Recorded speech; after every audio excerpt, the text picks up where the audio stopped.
4 months after the crime, Keith Agee, the man on the left, the man who killed a woman inside a Pensacola Home Depot store, convicted today and sentenced today to life behind bars. The victim was the mother of Agee's daughter.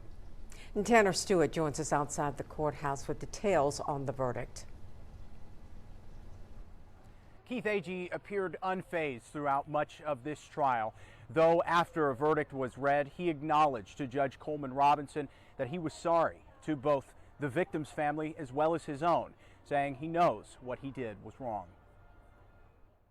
Count 1, guilty of first-degree murder as charged. Keith Agee sentenced to life in prison today for the murder of Brooklyn Sims. Closing arguments lasted just over an hour, where prosecutors argued there was overwhelming evidence against Agee, from cell phone records showing his intent to kill Sims at the Home Depot to the 911 call he made, confessing just 20 minutes after the crime. This is about respect. That gonna learn his words. Gonna get revenge. His words. Gonna teach her a lesson. His words. He said, was this something hot and fiery? Ladies and gentlemen, the only thing hot and fiery in this case was this defendant's premeditation as he fired those hot and fiery bullets.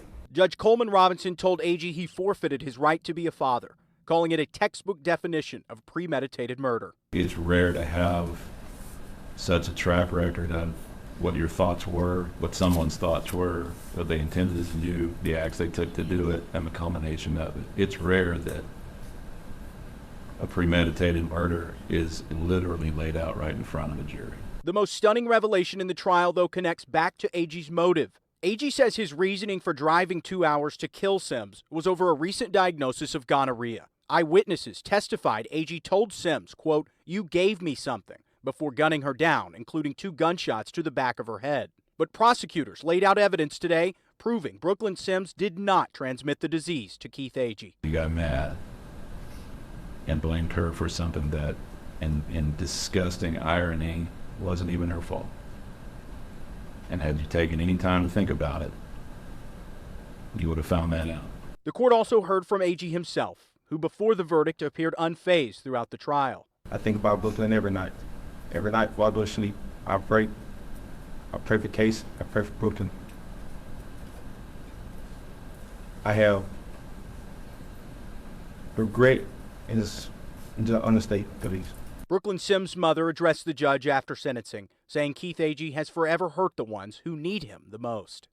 I don't hate Mr. Agee, but I can't forgive him here. I'm raising his daughter.